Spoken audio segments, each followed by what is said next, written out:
tubuh kita ini ya prinsipnya dia bisa memperbaiki dirinya sendiri. Dia bisa memperbaiki dirinya sendiri. Ya, tapi syarat ketentuannya berlaku. Ya, tubuh kita ini punya kemampuan namanya self healing. Self healing itu apa? Memperbaiki dirinya sendiri. Itu poinnya. Maka kita ini bukan sekedar mewariskan hidung dari bapak, ibu, nenek moyang kita, telinga, mata, dagu, pipi. Wah, kita juga mewariskan gen yang kaitannya dengan emosi. Ya, maka itulah nanti. Jadi gini, saya kasih PR kepada bapak sekalian. Apa PR-nya? Coba lihat, kalau ada, mohon maaf ya, misalkan ada satu keluarga, satu generasi di atasnya atau dua generasi itu jantung semua, terus generasi di bawahnya jantung juga, itu pasti ada satu benang merah yang kaitannya dengan emosi atau racun hati. Tidak mungkin nggak? Coba lihat nanti, pasti ada. Karena organ kita ini ada jantung, ada paru, ada liver, ada segala macam, itu juga punya emosi atau perasaan. Ya punya emosi juga. Ya, maka emosi ini ketika bermasalah dan berlebihan, takut berlebihan, sedih berlebihan, gembira berlebihan, curiga berlebihan, maka yang akan terhantam adalah jasad. Situ rangkaiannya itu. Maka kalau kita ambil dari kalimat Nabi SAW tadi itu, kita mulai dapatkan apa tujuan syariat. Syariat itu tujuannya apa? Menjaga hati sebenarnya salah satunya. Supaya apa? Supaya tidak teracuni, supaya tidak bermasalah. Ya, contoh mungkin baca Quran, tilawah Quran. Apa fungsi tilawah Quran? Supaya bergetar hati itu. Allazina tatmainu qulubuhum bi dzikrillah, kan kata Allah begitu kan? Ala bi dzikrillah tatmainul qulub. Pertanyaannya, saya udah baca berkali-kali, tapi kenapa juga nggak ada getaran-getarannya? Banyak sebab, bisa jadi karena memang kerasnya hati itu, ya. Atau bisa jadi juga suasana yang tidak mendukung. Maka perlu Anda punya mihrab sendiri dalam rumah atau di tempat. Mihrab itu maksudnya apa? Mihrab masjid kan kayak begini nih. Tapi mihrab kita itu ya ada tempat khusus, ada sejadah kita, ada kasihlah pagar batas sedikit, Anda ngobrol situ sama Allah. Tempat khusus Anda bertakorup. Bagus itu. Doa lebih cepat dikabulkan insya Allah. Mihrab itu nggak perlu tempat, berarti harus bikin bangunan khusus, enggak. Ya sejadah bentangkan, kasih pembatas, Anda sudah nyatakan ini mihrabnya saya. Nah, bagaimana Maryam alaihissalam itu kan punya mihrab sendiri. Ya, saking dahsyatnya mihrab itu, Allah turunkan makanan dari langit. Ya, unik tuh makanannya, buah-buahan yang tidak lagi musim tapi Allah kirim. Kan gitu kisahnya dari surat Maryam itu. Ya, jadi pertama itu mulai dari situ. Ya, kita mulai interogasi terus sekalian. Ini penyakit hatiku ini apa? Ya.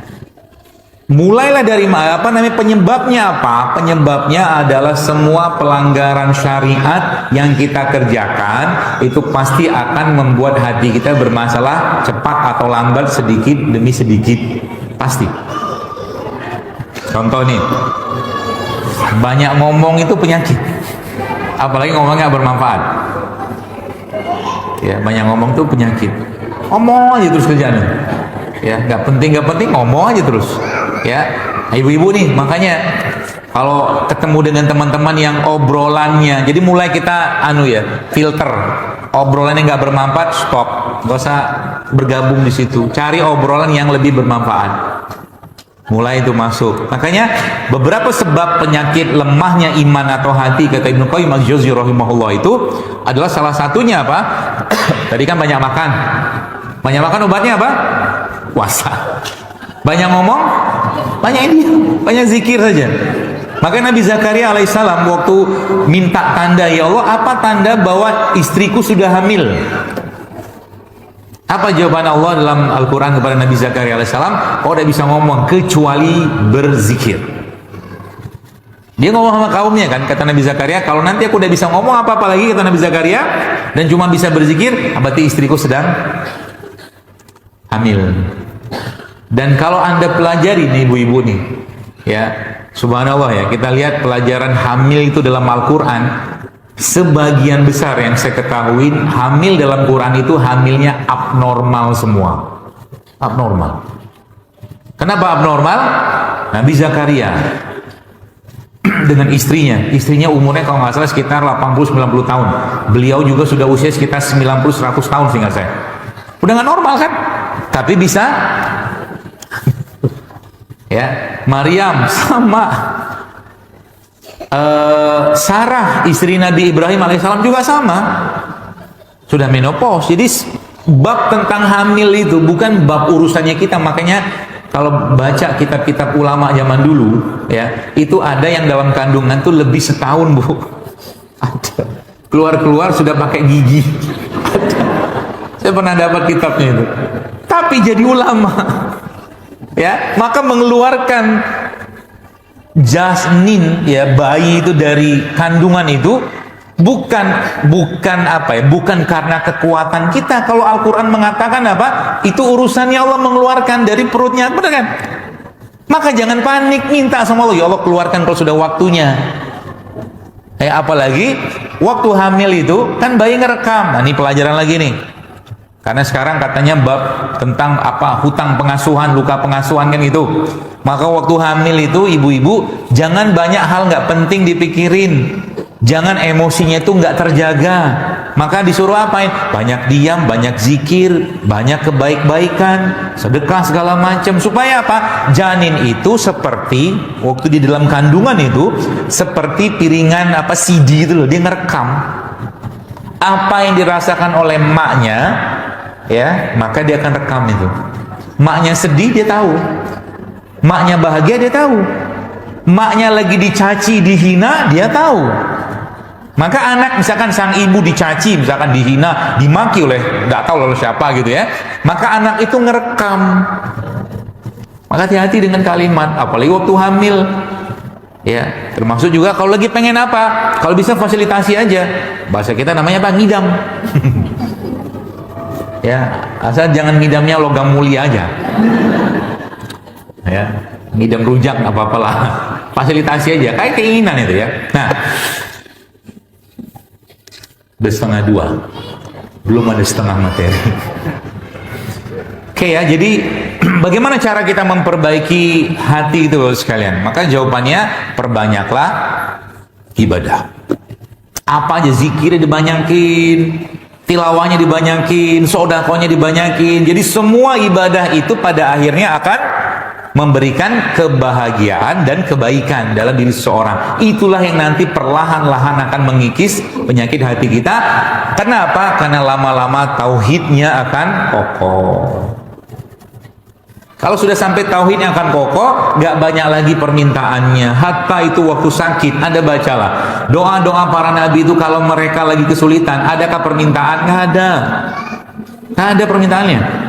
Nabi Yunus alaihissalam waktu sakit atau waktu dalam perut ikan besar itu, apa doanya? Ada permintaan nggak? Ya Allah, keluarkan aku dari perut ikan ini.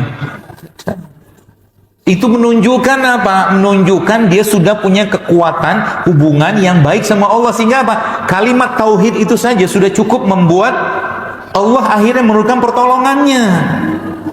Kita bisa contoh sebenarnya, tidak masalah, bisa kok. Asal apa? Jaga hubungan dengan Allah. Jangan bikin dosa. Kata Nabi itu hati kita itu putih aslinya, dosa titik hitam, dosa titik, akhirnya lama-lama hatinya hitam, kelam, kata Rasulullah SAW. Nabi Ayub alaihissalam doanya apa? Rabbi anni masaniyad dur wa anta arhamur rahimin. Ya Allah, aku ini sakit. Cuma ngomong itu doang. Ada permintaan? Ada. Allah yang kasih sakit, ya kan? Allah yang kasih sakit. Apa Allah nggak tahu? Apa maksudnya Nabi Ayub ngomong ke Allah, ya Allah aku ini sakit. Lah sakitnya Allah yang kasih. Tapi itulah bentuk kemanjaannya seorang Nabi kepada Allah. Itulah maksudnya. Manja, bermanja-manja sama Allah. Nabi juga mengajarkan, Nabi kita SAW juga mengajarkan, ya, dalam keadaan genting dan bingung Nabi itu membaca doa, ya. Doanya isinya apa? La ilahul alimul azim, la ilahul rabbul arsyil azim, la ilahil rabbus samawati wal rabbul arsyil karim. Itu doanya. Asma Allah semua disebut.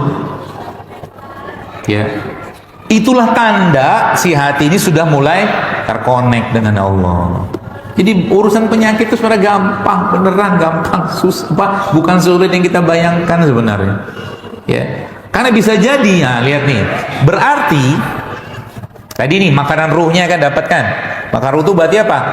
Syariat-syariat kita itu kerjakan dengan benar, pahami makosidnya. Pergi umroh harus tahu dulu umroh itu buat apa. Makosidnya umroh itu apa?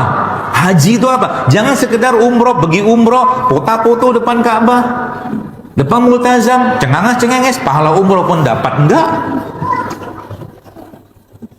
Sekarang nih haji-haji yang bisa berangkat itu, Bu, Pak, kalau saya saran, semakin banyak amal solehnya kita yang kita sembunyikan, semakin aman.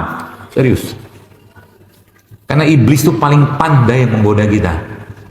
Contoh nih, wah berangkat haji furoda tahun ini, foto lagi di gitulah, masuk setan, riaknya muncul, selesai semua sudah 600 juta.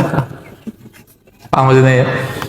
Ngapain, gak ada gunanya, biar Allah yang tahu sajalah, gitu loh. Apalagi amal-amal yang mengeluarkan uang cukup banyak, gak ada gunanya ya. Ya biarin travelnya aja yang share-share, kita nggak usah. Yang penting bisa umroh. Ya, saya kemarin bertemu dengan salah satu ulama, masya Allah. Ya, kalau saya sebutin tahu lah bapak ibu namanya. Ini masya Allah berkahnya ngurus syariat, dia bilang. Jadi beliau ini ahli dalam bidang ekonomi. Ya, S1, S2, S3-nya, masya Allah. Pokoknya ilmunya luar biasa lah. Dan dia menjadi salah satu anggota World Islamic Bank gitulah. Bank Islam dunia lah gitu. Anda tahu umrohnya sudah berapa? 200 kali lebih. 200 kali. Bagaimana gak umroh? Tiap 3 bulan rapat di Mekah. Rapat dengan Dewan Syariah sedunia itu. Coba. Haji tiap tahun. Dia bilang ini berkah ngurus syariat. Dia bilang ngurus urusannya umat. Dia bilang. Masya Allah ya. Ya. Makanya tadi ya syariat itu ya, perintah-perintah Allah itu kalau kita kerjakan itu pasti membahagiakan, nggak mungkin nggak. Ya, jadi kalau kita masih merasa berat puasa Ramadan, berarti belum apa ya, belum ngerti makosidnya. Kita masih berat, katakanlah sedekah, kita belum ngerti makosid sedekah itu apa. Ya, macam-macam tuh, kita belum ngerti macam-macam lah, tilawah segala macam. Nah, lagi-lagi itu semua akan menjadikan kita apa? Pada akhirnya akan menjadikan iman itu terbina dengan baik, tauhidnya terbina dengan baik. Sehingga nanti kalau apa? Kalau sakit ada masalah, gampang ngomongin sama Allah. Ya Allah, ya, la ilaha illallah Muhammad Rasulullah. Seperti itu aja, kadang-kadang simpel, sederhana, tiba-tiba Allah selesaikan masalah dengan sangat mudah. Yang Allah butuhkan apa? Kepasrahan, ketawakalan, ikhtiarnya ya adalah, gak usah terlalu mengandalkan ikhtiar juga. Ikhtiar perlu, tapi kadang-kadang kita ini zaman sekarang justru malah ikhtiarnya yang kita angkat luar biasa, lupa dengan Allahnya. Dalam bab penyakit saya banyak menemukan orang kayak begini. Ya, kadang-kadang dibutuhkan apa? Sakitnya istri atau sakitnya suami itu kadang-kadang yang dibutuhkan pelukannya suami, pelukan istri, pernyataan cinta, pernyataan kasih sayang, pernyataan bahwa aku bahagia dengan dirimu sebagai suamiku atau istriku. Itu masya Allah obatnya luar biasa, obat luar biasa itu. Ya, nanti bapak-bapak pulang ini peluk lah istrinya itu, ya, dibuat kayak malam pertama lah lagi. Ya, istrinya juga, pokoknya seru-seruan lah gitu kan. Makanya ini sedikit tips ya. Saya pernah satu hari itu sama seorang, ya guru saya juga lah, seorang ustadz juga. Dia beliau ajak saya pergi ke toko. Ya, saya nggak usah sebut di mana lah, yang jelas bukan di Indonesia. Terus dia ngapain kalau sekalian? Beli baju seksi buat istrinya. Woi, keren kan? Macam-macam dia beli tuh baju seksi. Wah mantap nih, saya bilang gitu kan. Dan ada seorang syekh juga pernah ngomong sama dia, sampai bingung syekh, karena syekhnya pun nggak pernah beliin. Itu perlu. Jadi kalau Anda lagi di rumah berdua gitu kan, ya sudahlah, ya selesaikanlah. Ya. Tapi beliin dulu bajunya biar muncul lagi rasa cinta itu. Karena bisa jadi itu akan jadi, bukan bisa jadi, itu adalah obat cinta itu. Beneran. Cinta itu obat, Bu. Kasih sayang itu obat.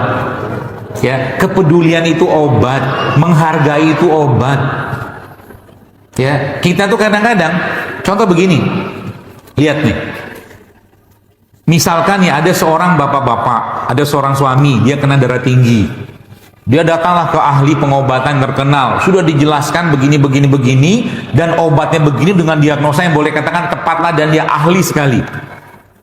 Ya, kalau bab secara akidah kita akan pakai di situ, kita pasang akidah di situ, maka kita akan muncul loh bahwa akan waktunya sembuh kalau Allah berkehendak sembuh. Oke. Tapi kalau babnya realita di lapangan, dalam kesehariannya si bapak atau suami tadi itu, katakanlah si ahli pengobatan ini kasih 3 macam obat herbal misalkan gitu lah ya, udah jelas-jelas ini cocok lah obatnya gini kan, tapi waktu ngasih itu, lihat, waktu ngasih itu sang istri manyun,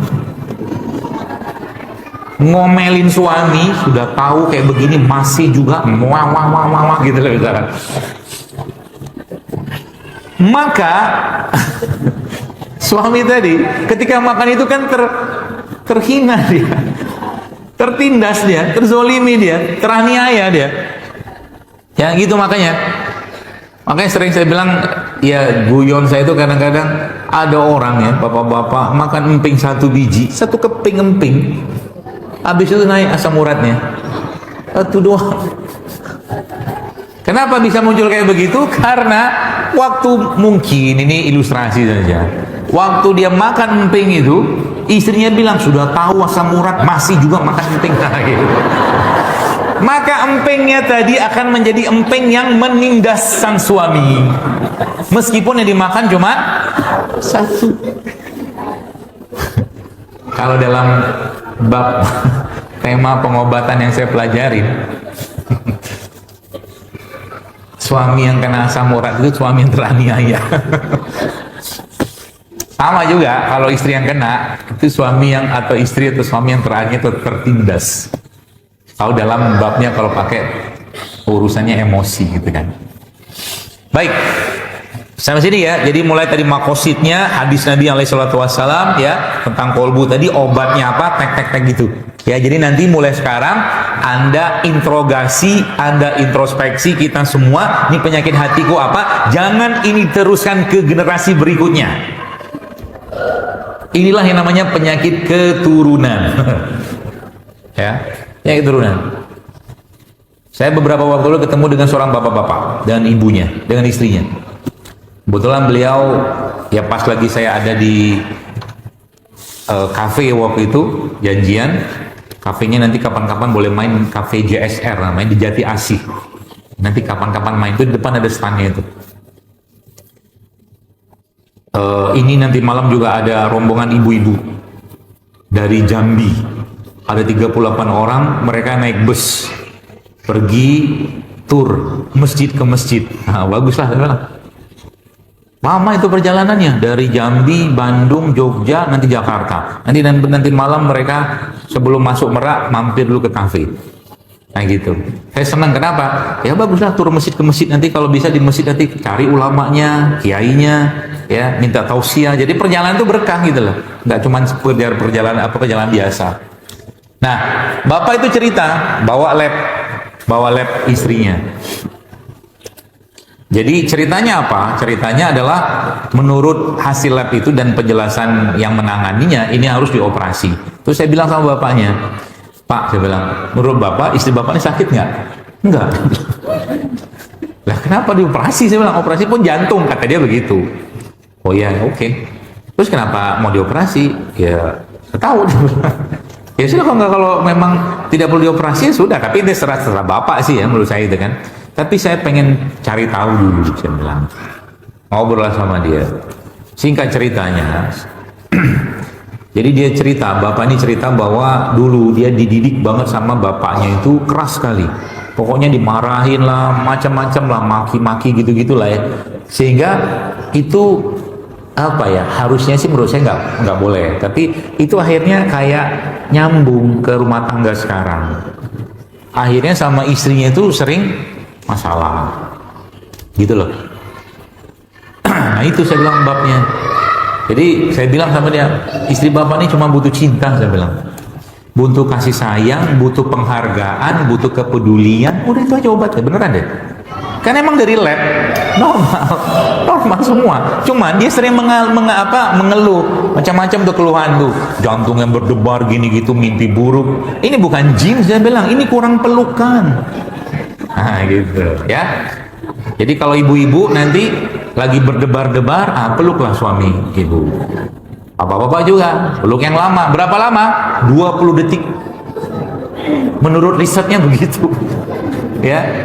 Itu akan mengalirkan ya hormon atau energi positif dalam diri kita kepada orang yang kita peluk. Jadi kalau mau meluk anak jangan kecepatan, tamain dikit tuh, kalau bisa pakai stopwatch tuh, agak apa teman, 20 detik ya, gitu ya, obat hatinya tuh banyak sebenarnya, tapi itu saya kasihkan kaidahnya aja.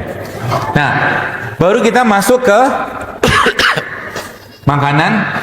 Lalu udah masuk itu sebenarnya babnya tadi adalah makanan ruh itu sebenarnya adalah ibadah, ya, ibadah. Asal kerjakan dengan baik dan benar sesuai dengan tujuannya, sehingga dia terasa nikmat seperti kita makan apel ini, itu poinnya. Ya, kita sering dengar kan riwayat di mana salah satu sahabat yang disebutkan itu terpanah, lalu dia minta dicabut panahnya waktu lagi sholat. Kita sering dengar riwayat itu kan. Kok bisa? Karena dia menikmati sholatnya itu. Urwah bin Zubair, ya, anaknya Zubair bin Awam radhiyallahu anhu, itu pernah disebutkan dia mengalami satu sakit kaki yang harus dipotong. Terus kata dokternya apa? Kata dokternya, ini harus dikasih, zaman dulu kan nggak ada obat bius, harus minum khamar baru bisa dipotong itu supaya dia mabuk. Ah gitu loh, zaman dulu kan nggak ada bius kayak sekarang. Dia bilang, wallah saya nggak mau, dia bilang nggak mau. Nah gini aja, solusinya gimana? Ini harus dipotong, kalau dipotong menjalar ke atas. Oke, dia bilang. Apa yang dikerjakan? Subhanallah ya, ini Urwah bin Zubair salah satu tabi ini nih, dia katakan begini, oke, saya akan berzikir, dia bilang, ketika kamu lihat wajahku memerah, potonglah kakiku saat zikir itu. Canggih ya, sakti nih orang. Tapi habis potong itu yang pingsan beliau. Tapi masya Allah kan nggak masuk kamar kan, seperti itu ya. Jadi kenikmatannya makanan ruh ini harus kita rasakan, bahkan jauh lebih nikmat daripada makanan jasad. Itu poinnya. Tilawah harus nikmat, sholat harus nikmat, zikir harus nikmat. Lagi habis sholat itu baca subhanallah, tasbih, tahmid, tahlil itu jangan cepat-cepat. Subhanallah, subhanallah, rasakan teh. Dia makanan. Wallah. Apa manfaatnya? Setan yang muncul nanti itu, ya. Karena zaman sekarang kan katanya setan-setan dan jin-jin itu kan lebih pintar, ya. Ketika ada orang baca perukiahnya nggak terlalu pintar dan terlalu jago, nah jinnya yang mengkoreksi, itu salah baca ayat kursinya, kata dia. Ada begitu. Coba tanya sama teman-teman perukiah, ada kayak begitu. Udah canggih dia, gitu loh. Kalau zaman dulu nggak usah dirukiah. Kenapa nggak usah dirukiah? Subhanallah ya. Lihat kisahnya Imam Ahmad itu. Apa yang terjadi? Ada orang mengadu kepada beliau, rahimahullah, ya Imam Ahmad. Ada seorang yang kena sihir. Minta beliau datang, nggak usah. Bawa sendalku ini, pukulkan kepada orang yang kena sihir tadi. Pergi jin itu. Itu seorang tabi'in, ulama kan. Umar lebih sakti lagi. Kata Rasulullah apa? Umar tuh kalau ada dua lorong, Umar lewat lorong itu, setan akan milih, iblis akan milih lorong yang selainnya kan? Kan gitu hadisnya kan? Terus saking saktinya, bukan sakti sih, canggihnya, kuatnya itu akidahnya. Kalau sudah akidah itu tenang, masya Allah. Apa sudah kuat itu, kita apa yang mau dikhawatirkan? Tenang aja. Ya, semua begitu sudah ada ketetapannya Allah di sana. Ya, nah, sampai jam berapa ya?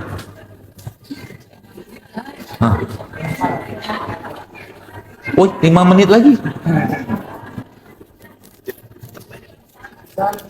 Ini belum dibahas.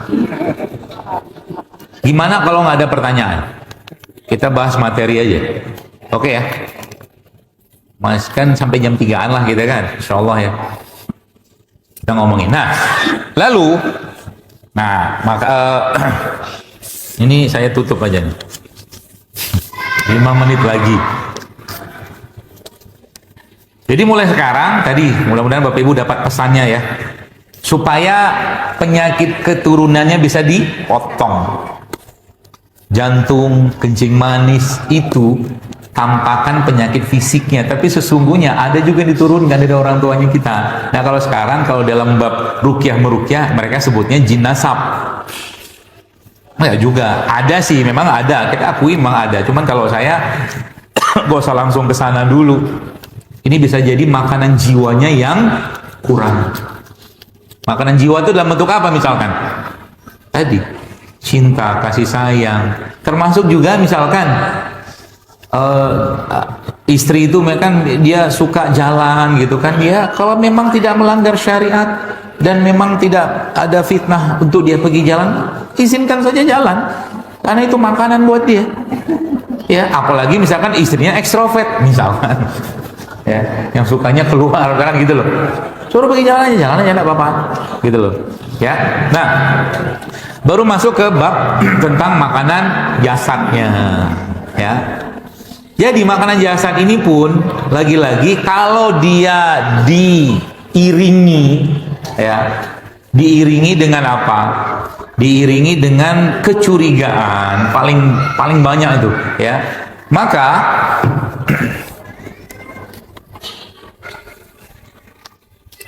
kalau dia diiringi dengan kecurigaan, maka yang terjadi apa? Yang terjadi dia tidak akan berperan, berfungsi, bermanfaat sebagaimana yang harusnya kita dapatkan datanya. Contoh nih, madu nih, ini madu. Sepanjang madunya benar, ya, sepanjang madunya benar. Madu yang benar tuh gimana taunya? Kalau saya membahasakan, rawinya jelas, sanadnya jelas, matannya jelas. Madu. Jadi ngambil dari mana dia, siapa yang ngambil, cara ngambilnya gimana, itu. Rawinya jelas, sanadnya jelas, matannya jelas. Jadi madu yang asli itu. Maka dia sebenarnya tidak akan menimbulkan masalah apapun. Tapi zaman sekarang, orang kan sudah luar biasa curiga nih sama dia nih. Minum madu nanti kena diabetes, minum juga enggak. Curiganya penuh sama ini. Jadi ketika dia minum madu 1 sendok makan, naik gula darah tinggi banget. Gara-gara apa? Curiga. Paham maksudnya ya? Tiap hari dia minum es teh manis.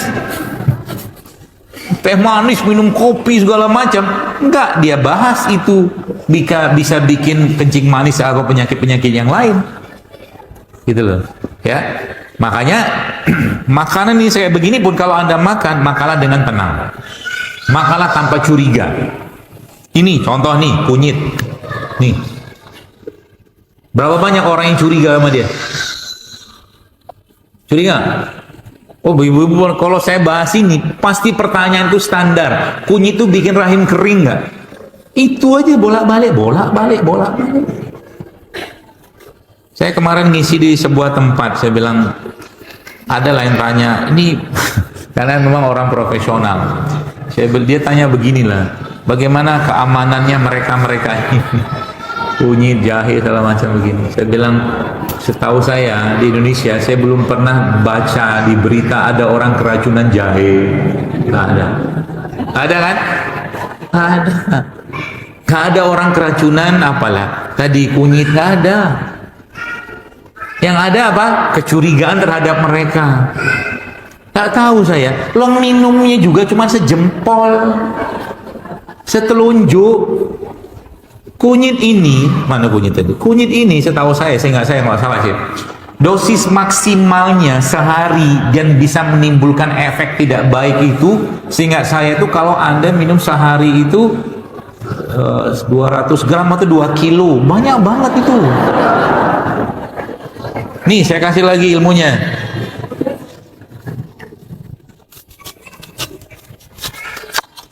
Ini ada bijinya kan? Biji apel ini ada sianida. Oke. Racun kan? Efeknya yang saya pernah baca itu baru bisa muncul kalau makannya 100.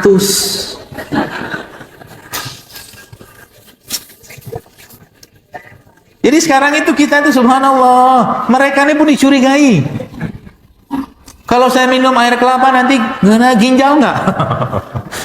Macam-macam. Padahal inilah yang Allah ciptakan, yang saya bilang bahan bakar tadi itu ya ini. Mereka-mereka ini. Ya bahan bakar pertama apa? Serat. Anda harus minum serat, makan serat. Nah, saya ajarin ilmunya. Supaya Anda paham gini. Ini ada nanas. Kita ini kan sekarang manusia-manusia modern ini kan sebagian besar dari kita ini Bapak-Ibu sekalian ini kan kekurangan enzim. Enzimnya kurang. Enzim kurang malah minum obat buat enzim. Padahal kayak nanas kayak begini nih isinya kan enzim semua. Sebagian besar enzimnya itu ada pada bonggolnya. Bonggolnya dibuang. Piye ki? Ini kan bonggolnya nih. Dia potong aja. Bonggolnya. Lagi Anda kurang enzim, perutnya kurang enzim, nggak enak apa segala macam, ya ambil nih bonggolnya. Nah, caranya gimana? Kalau mau gulanya banyak, cari nanas yang matang banget.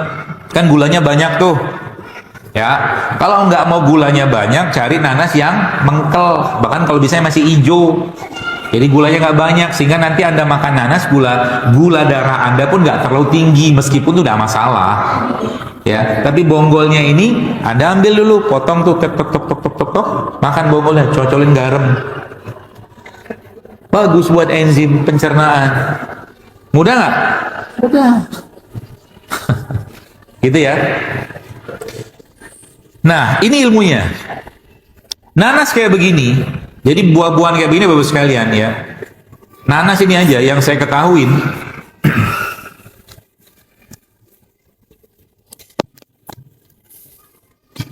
Dia ini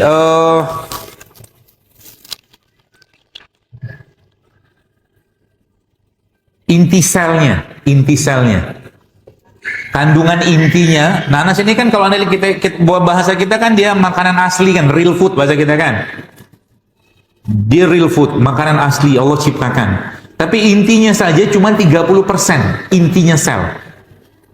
Artinya kalau Anda makan nanas, sisanya itu apa? Ya serat, air, apa gitulah. Intinya cuma 30%. Yang saya mau kasih tahu kepada Bapak-Ibu sekalian apa sebenarnya?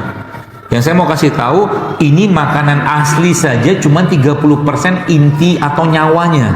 Gimana kalau makanan olahan? Masih ada nyawa nggak? Ada. Itu maksudnya. Jadi makanan-makanan olahan itu hampir-hampir udah nggak ada nyawanya lagi. Karena sudah diolah kan. Ya. Sedangkan makanan kayak begini saja itu tidak 100%. Ya, kecuali satu. Kalau yang saya dapatkan itu kata guru saya itu dia mengatakan berarti ada dong buah yang semua bagiannya itu inti selnya. Ya. Dia bilang ada bilang. Apa itu? Kurma. Nggak ada kurma di sini. Jadi kurma itu semua bagiannya inti sel, termasuk biji-bijinya itu. Bahkan banyak dari makanan itu Bapak sekalian atau mungkin buah ya, itu inti selnya itu ada di dalam biji. Jelas ya? Jadi kalau Anda makan mangga itu aslinya kalau bisa dimakan bijinya makan. Kalau bisa. Ya kalau nggak bisa nggak apa-apa. Artinya kalau Anda makan dagingnya saja nggak sampai 100%. Gitu loh maksudnya. Ya, biji mangga tahu ya? Bukan yang keras itu, bukan, yang bijinya itu di dalamnya itu loh. Itu maksudnya.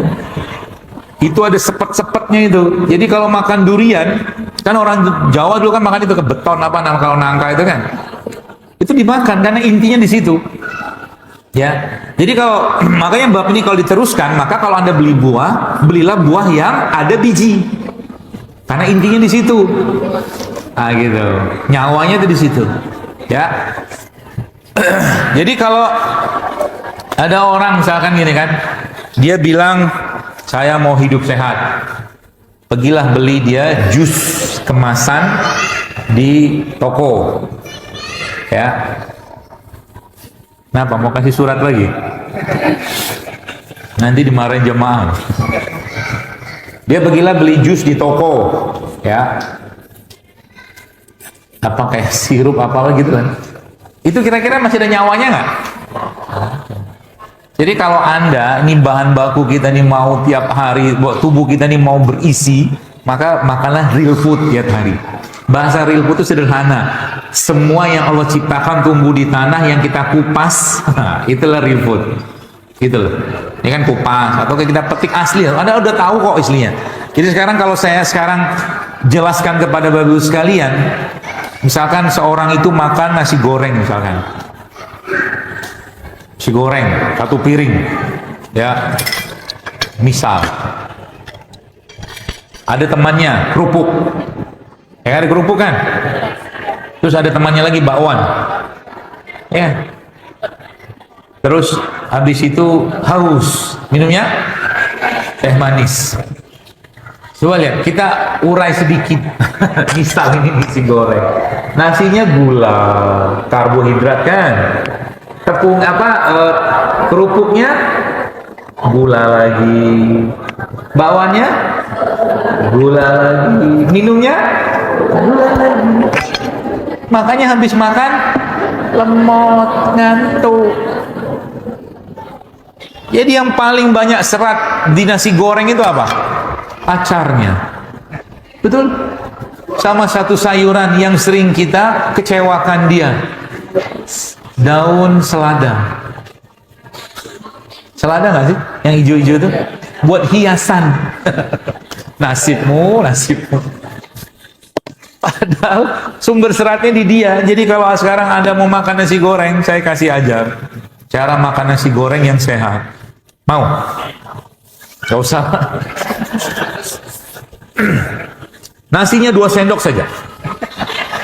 Masih protes kan? Tuh, curiga sama saya kan? Mau terusin gak nih? Nah, jangan protes, diam, tenang, kalem. Jaga hati. Nasinya 2 sendok aja. Telurnya 2. Woi, itu yang benar. Telurnya 2, ya, atau 3 lah. Acarnya dibanyakin, daun selada ya. Seladanya ya 5 lembar lah. Itu dijamin tidak ngantuk, beneran. Telurnya rebus, jangan digoreng. Coba nih cobain. Dijamin nggak ngantuk. Anda nggak apa namanya ya, nggak ketimpa gula yang berlebihan gara-gara makan itu, ya. Nah, makanya caranya apa? Bagaimana caranya kita supaya gula kita itu nggak terlalu naik setelah kita mengkonsumsi kayak begituan? Ya tentunya mengurangi makanan tadi. Jadi kalau sekarang Anda mau sehat, nah saya kasih resepnya secara fisik ya. Tadi kan ruhnya sudah. Tapi kerjain ya. Agak kurang yakin saya. Beneran kerjain ya. Bismillah. Allah saksinya. Jadi kalau kita latihan nih, latihan dulu, seminggu aja dulu, gak usah lama-lama. Dalam seminggu ini Bapak sekalian, ya, yang pertama, Anda tidak mengkonsumsi atau mengurangilah, sisa cuma 20% lah. Semua produk yang menggunakan tepung terigu, gak usah komen, diam aja. Ya. Semua produk yang menggunakan tepung terigu selama 1 pekan ke depan nggak Anda makan atau 20% aja. Berarti kalau Anda makan bakwan, cari bakwan rebus. Kata teman saya, dok, hidup itu cuma persepsi, dia bilang. Gorengan itu sebenarnya, bakwan itu adalah ya tepung yang direbus dengan minyak goreng, dia bilang. Iya. Boleh juga. Satu ya. Jadi dalam 1 pekan ke depan tidak ada tepung terigu di antara engkau dan dirinya. Aku dan kalian. Jadi saya tes dulu nih. Berarti makan kue nggak boleh dong? Masuk nggak babnya kue? Masuk. Roti? Masuk. Makanya, ini saya promo dikit. Kita bikin tuh, saya bikin roti tanpa terigu, tanpa gandum, pakainya mokaf. Mokaf itu tepung singkong, pakai tepung sagu aren, tepung sorghum, sama tepung mata beras. Hasilnya enak ternyata. Bisa. Saya suka banana cake. Itu bahasanya orang sono. Bahasa kita kue pisang. Kue pisang, saya suka. Cuma kue pisang kan biasanya pakai gula kan, pakai gula, pakai terigu, pakai macam-macam gitu kan. Kita bikin tuh kue pisang. Masya Allah, ternyata bisa dengan 4 tepung tadi itu. Bisa. Ya. Jadi selama seminggu ke depan, Allah saksinya hari ini Anda mengurangi makan terigu. Ya, siap? Udah mulai kurang suaranya. Udah ketahuan. Gimana mau berjuang di jalan Allah, ngurangi terigu aja susah. Saya tidak mengharamkan ya, bukan bab saya mengharamkan, tidak boleh. Pertama itu. Yang kedua, catat baik-baik. Selama seminggu ke depan, 1 pekan ke depan, Anda tidak mengkonsumsi gula pasir sama sekali. Dokter, saya butuh gula, gitu kan. Kita kan butuh karbohidrat. Saya ajarin ilmunya. Ini kan karbohidrat, gula juga. Ini gula. Ini gula. Buah-buahan itu kan karbohidrat. Itu. Ada masalah, makan aja mereka. Anda butuh karbohidrat, ini karbohidrat. Ada fruktosanya, ada glukosanya, komplit osa-osanya itu. Kedua. Siap? Udah mulai lemet. Saya sudah menduga. Kenapa? Orang kau udah jelas. Wala tattabi'u khutuwati syaitan. Tidak mudah. Langsung bisikan muncul. Baik, gimana nanti malam kita makan? Gitu kan. Was-was muncul kan. Nanti kalau nggak makan. Ini berikutnya nih. Lama seminggu ke depan. Gak usah makan nasi. Dokter, nanti kami lapar loh. Gitu kan. Kami masih orang Indonesia, sama lah. Kita kan harus makan nasi. Anda makan nasi kan butuh karbohidrat. Nah masalahnya nasi itu, beras putih itu sudah habis seratnya. Seratnya sudah boleh dibilang tuh miskin, bahkan defisit, nggak ada seratnya. Maka Anda ganti dengan apa? Jenis karbohidrat lain, umbi-umbian bisa, ubi singkong, ubi jalar, cilembu. Maka nanti kapan-kapan kalau mampir ke kafe, nanti Dato di depan apa enggak? Kayaknya nggak dibawa sama mereka. Di kafe saya itu di situ kita bikin ubi cilembu. Ubi cilembunya kita goreng, pakai minyak kelapa, digoreng sama kulit-kulitnya. Ternyata enak kulitnya ubi itu. Ya, nanti kapan-kapan cobain kalau mau mampir. Kalau nggak bikin di rumah juga apa-apa. Ya, itu sudah berapa? Yang pertama tadi apa? Tes dulu nih. Tepung, gula, nasi. Berarti dokter mengajarkan tidak makan karbohidrat? Enggak, tetap makan, cuma cari yang berserat gitu loh. Tapi karbohidratnya dikurangi. Berarti dibanyakin apa? Proteinnya sama sayurnya. Jadi nanti kalau Anda makan 1 piring itu, nasinya nggak usah banyak-banyak, banyakin tahu tempe sama sayurnya. Berarti karbo itu kapan kita makannya? Kalau perlu Anda makan. Kalau nggak perlu nggak usah makan. Kenapa? Kita sudah terlalu banyak makan karbo. Beneran. Tadi saya jelaskan nasi goreng, ya contohnya gitu kan. Kebanyakan karbo, apalagi karbohidrat kalau tidak terpakai dia akan diubah tubuh menjadi lemak. Tanda-tandanya berlemak atau kita punya tabungan lemak yang cukup banyak apa? Pegang aja pinggangnya. Kalau pinggangnya banyak lipetan, sini banyak lipetan, berarti banyak tabungan. Makanya harus dicairkan tabungannya itu, ya. Bagi laki-laki, tabungan lemak itu tidak sehat, tidak bagus. Kenapa? Dia akan mengubah hormon laki-lakinya menjadi hormon perempuan. Jadi laki-lakinya berarti jadi perempuan? Enggak. Jadi nanti rujulahnya dia nggak dapat, berkurang. Ini benar loh. Makanya mohon maaf ya kalau kita mau dapatkan, kan kalau bahasa Al-Quran itu kan ar-rijal qawamu 'alan nisa. Qawam itu adalah pemimpin, itu bahasa kitanya, tapi lebih dalam dari itu sebenarnya juga bisa diartikan. Baru bisa dapat kalau dia menjadi sosok rijal, rujulah. Nah gitu. Makanya Al-Quran itu menggambarkan laki-laki itu dengan dua kalimat, zukuroh dan rujulah. Zukuroh itu laki-laki yang jenis kelaminnya laki-laki doang. Tapi rijalnya, sosok jantannya laki-lakinya itu nggak dapet. Makanya saya nggak habis pikir itu kalau ngelihat yang Korea-Korea itu, geli gue.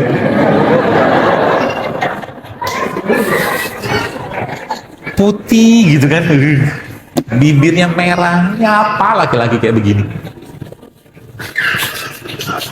Laki-laki, Masya Allah. Bu, ini saya nanya Bu, Anda kalau jatuh cinta pada laki-laki karena tampangnya, jangan jawab dulu, karena tampangnya, hartanya, jabatannya, atau karena sosok dia yang punya karisma? Karisma. Perempuan tuh dicari itu, rujulahnya itu di situ. Ya, jadi jadi laki-laki itu beneran laki-laki. Ya, jangan laki-laki yang gak jelas. Dan zaman pun sekarang memfasilitasi itu. Dulu zaman Mitsubishi Kuda, Kijang Jantan. Sekarang Xenia, Agia, Alia, semua nama perempuan. Guyonannya begitu. Ya, laki-laki gitu ya. Nah, bapak-bapak nih, bagaimana cara melatihnya? Gampang, saya kasih. Jam berapa ya? 2:30 sudah. Insya Allah. Terus ya, sampai jam maghrib ya. Masya Allah, ente puasa nih lemas. Jadi subhanallah. Tadi ngomong apa tadi? Lupa saya. Hah? Rijal. Nah, bapak nih, saya kasih resep. Tiap hari kerjain ini. Siap? Beneran ya? Tiap hari Anda nggak usah banyak-banyak olahraganya. Squat aja. Squat. Squat tuh gimana? Tahu squat?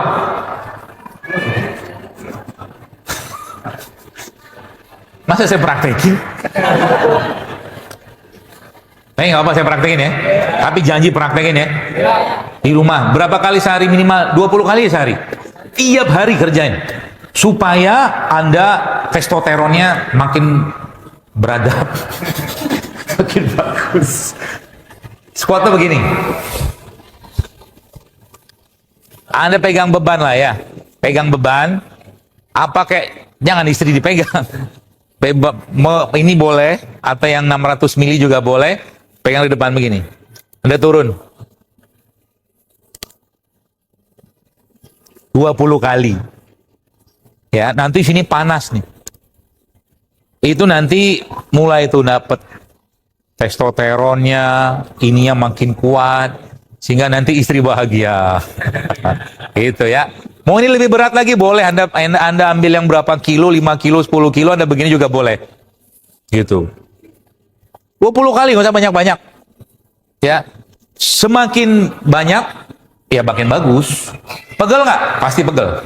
Tenang aja. Ya, memang itu yang dicari. Berarti kalau ibu-ibu boleh nggak ngerjain? Boleh. Apalagi yang tadi pagi saya share di IG itu gerakan-gerakan sederhana banget, paling 7 menit tuh. Ya, push up segala macam. Ya, karena butuh itu kita. Ya, gerak. Ya. Itu.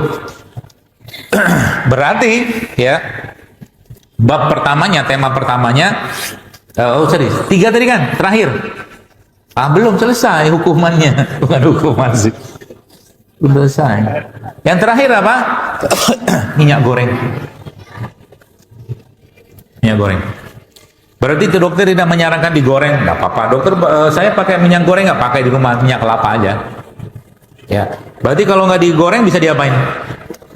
Kukus, rebus, atau mungkin dipanggang kan bisa.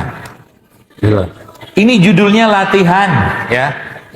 Lagi-lagi Anda akan merasakan ini sebagai satu beban kalau Anda tidak tahu manfaatnya. Tapi banyak orang yang mengerjakan ini tuh subhanallah ya.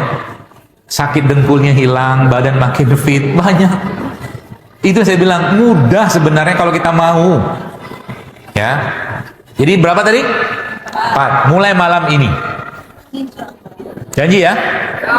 Janji. Saya aja dari tadi pagi belum makan ini. Emang sengaja nggak makan. Karena tubuh kita tuh kalau kita biasakan apa ya, kita berkomunikasi sama mereka, ya nanti makannya kalau lapar aja, nah gitu. Anteng dia. Ya kalau lapar makan, kalau nggak lapar nggak usah makan. Makanya kenapa banyak orang zaman sekarang pada maaf obesitas, badannya gede-gede. Kenapa?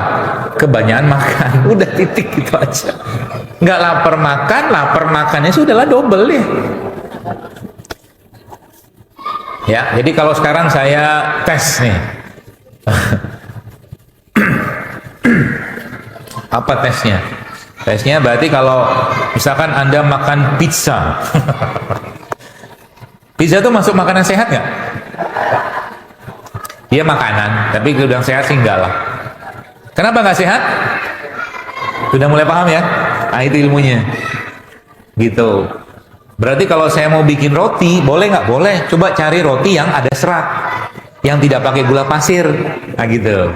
Jadi otak kita kan mikir, berarti kalau kita nggak makan nasi putih, bisa pakai nasi apa? Banyak, merah, putih, coklat, ada, hitam. Kalau nggak makan nasi, nggak apa-apa juga. Yang penting makan karbo, kalau memang butuh karbo. Singkong, jagung, karbo. Ya, gitu. Minum dulu.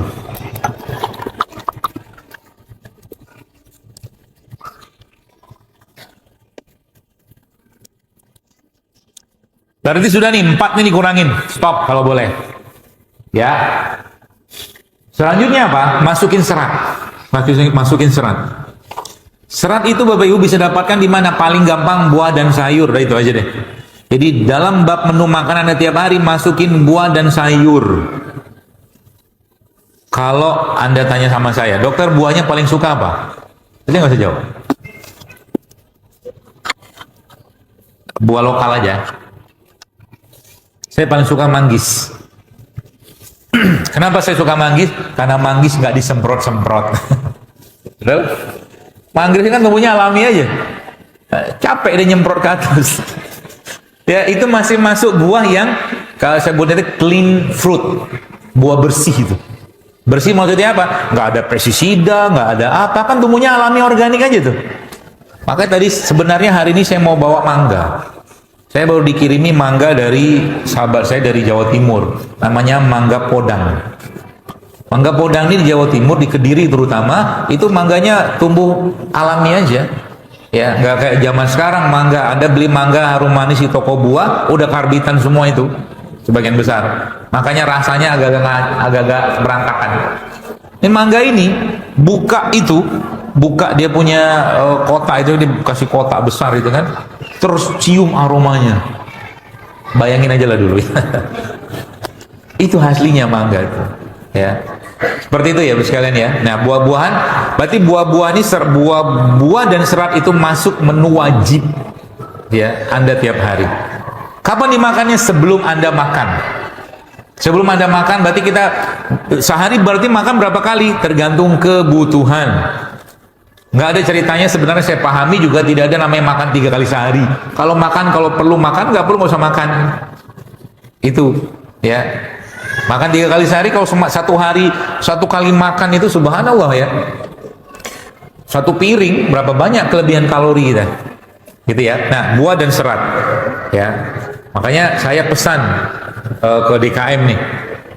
Kasihan tuh para ustadz-ustadz itu kalau ngisinya malam hari, habis malam dikasih makan. Betul lah. Kasihan loh. Sudah capek mereka tuh ngomong, masih juga dikasih karbohidrat kayak begituan. Ya. Akan cari bagaimana caranya supaya ustadznya jangan terlalu banyak beban apa? Beban gula. Ya, kasihan mereka. Ya, makan nasi mandi, biryani, kebuli, wis. Komplit sudah. Habis itu ngapain? Tidur. Sudahlah. Mengendap semua itu. Berarti buah dan sayur itu masuk bab serat, ya. Nah, yang kedua apa? Yang berikutnya apa yang saya mau share kepada Anda sekalian? Tadi serat tadi termasuk ini. Ini jangan dimakan cuma Ramadan doang. Rumput laut. Ini Pak Bu, subhanallah ya. Dia banyak sekali mineralnya nih. Jadi bapak-bapak nih yang dengkul-dengkulnya sakit makan ini. Ya, kasih cendol boleh nggak? Cendol tuh bagus nggak? Bagus, karena tepung beras kan. Aslinya cendol. Cendol zaman dulu tepung beras tahu saya. Nggak tahu cendol zaman sekarang. Ya, kayak gini kan kasih cincau, cincaunya yang hijau. Ya, kalau cincau yang sekarang tuh kalau supermarket itu sudah pakai macam-macam lah. Tapi kalau dipakai orang aring nggak apa-apa sih. Ya, ini akan jadi makanan buat tulang dan pencernaan atau serat. Caranya gimana? Ya contohnya beginilah misalkan. Ini rumput lautnya gitu kan. Ya Anda potong-potong gitu. Lalu nanti tambahkan dengan kolang-kaling. Tambahin kolang-kaling. Terus tambahin apa lagi? Lidah buaya kalau ada. Kalau nggak sama siapa tadi?